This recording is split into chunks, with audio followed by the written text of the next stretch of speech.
Hi అండి, welcome to my channel. ఇవాల్టి వీడియోలో అయితే ఒక సింపుల్ లంచ్ బాక్స్ రెసిపీ చూపిస్తాను. ప్రాసెస్ అంతా చాలా సింపుల్గా ఉంటుంది. జస్ట్ అన్నం వండి పెట్టుకున్నామంటే 10-15 నిమిషాల్లో అయిపోతుంది అనమాట. లంచ్ బాక్స్లోకే కాకుండా నార్మల్గా మధ్యాహ్నం లంచ్ ప్రిపేర్ చేసుకోవడానికి ఎక్కువగా టైం లేనప్పుడు, ఇంకా అన్నం కూరలు వండేంత ఓపిక లేనప్పుడు ఇలా చేసుకొని తినండి. ఇంకా సపరేట్గా కర్రీ కూడా అవసరం లేదు. రైస్ అయితే చాలా బాగుంటుందండి, తప్పకుండా ట్రై చేయండి. అలాగే ఎవరైనా ఫస్ట్ టైం మన ఛానల్ చూస్తున్న వాళ్ళు ఉంటే ఛానల్ని సబ్స్క్రైబ్ చేసుకొని ఇంకా వీడియోకి ఒక చిన్న లైక్ ఇవ్వండి.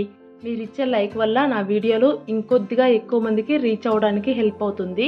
ఇంకా లేట్ చేయకుండా రెసిపీలోకి వెళ్ళిపోదామా. ఫస్ట్ ఒక మిక్సీ జార్ తీసుకొని అందులోకి బాగా పండిన టమాటాలు 4 ముక్కలుగా కట్ చేసుకొని వేసుకోవాలి. ఇక్కడ నేను తీసుకున్న టమాటాలు కొద్దిగా చిన్న సైజులోనే ఉన్నాయండి. ఒకవేళ మీరు పెద్దవి తీసుకుంటే 3 తీసుకున్నా కూడా సరిపోతాయి. ఇప్పుడు అందులోకే ఒక 3 ఎండుమిరపకాయలు కూడా వేసుకొని ఇలా మెత్తని పేస్ట్ లాగా మిక్సీ పట్టేసుకోవాలి.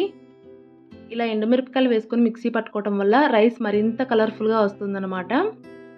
ఇప్పుడు స్టవ్ పైన ప్యాన్ పెట్టుకొని 2 టేబుల్ స్పూన్ల ఆయిల్ వేసుకోవాలి. ఆయిల్తో పాటు 2-3 స్పూన్ల నెయ్యి కూడా వేసుకోండి. ఒకవేళ మీకు నెయ్యి ఇష్టం లేదనుకుంటే కనుక ఓన్లీ ఆయిల్ మాత్రమే వేసుకోవచ్చు.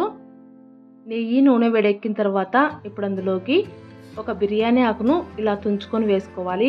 అలాగే కొద్దిగా రాతి పువ్వు, చిన్న ముక్క చెక్క, అలాగే ఒక 2 లవంగాలు, ఒక మరాఠీ మొగ్గ కూడా వేసుకొని ఆయిల్లో ఫ్రై చేసుకోవాలి.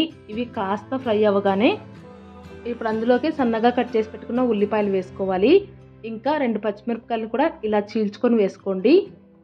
ఇప్పుడు రెండింటిని కలుపుకుంటూ ఉల్లిపాయని కాస్త మెత్తబడనివ్వాలి. ఉల్లిపాయ ఇలా కాస్త లైట్గా మెత్తపడిపోయిన తర్వాత ఒక స్పూన్ అల్లం వెల్లుల్లి పేస్ట్ కూడా వేసుకొని పచ్చివాసన పోయేంత వరకు ఫ్రై చేసుకోండి. ఇలా ఫ్రై అయిపోయిన తర్వాత ముందుగా మిక్సీ పట్టి పెట్టుకున్న టమాటా ప్యూరీ ఉంది కదా, దాన్ని కూడా వేసేసుకొని మంటని పూర్తిగా లోలో పెట్టేసుకొని కలుపుకుంటూ టమాటాలోని పచ్చిదనం పోయేంత వరకు ఫ్రై చేసుకోవాలి. ఈ టమాటా ప్యూరీ ఎంత బాగా ఫ్రై అయితే రైస్ టేస్ట్ అనేది అంత బాగుంటుంది అన్నమాట. ఇలా టమాటా ప్యూరీ ఆయిల్లో కాస్త ఫ్రై అయిపోయి ఆయిల్ బయటికి రావడం స్టార్ట్ అయిన తర్వాత మళ్ళీ ఒక చిన్న టమాటాని చిన్న ముక్కలుగా కట్ చేసుకొని వేసుకోవాలి. అలాగే ఒక స్పూన్ ఉప్పు, ఒక స్పూన్ పసుపు కూడా వేసుకొని మంటని అయితే పూర్తిగా సిమ్లోనే పెట్టుకొని ఇంకొద్దిసేపు ఫ్రై చేసుకోవాలి. టమాటాని ఇలా ముక్కలుగా వేసుకోవటం వల్ల రైస్ తినేటప్పుడు మధ్య మధ్యలో ఆ ముక్కలు ఫ్లేవర్ తగులుతూ బాగుంటుంది అనమాట.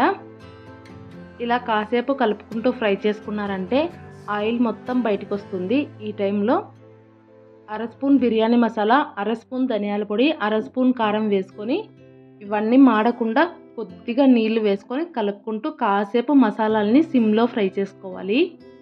తర్వాత స్టవ్ ఆఫ్ చేసేసి కిందికి దించుకొని ముందుగానే ఉడికించుకొని చల్లారబెట్టుకున్న అన్నం వేసుకొని కలిపేసుకోవడమే.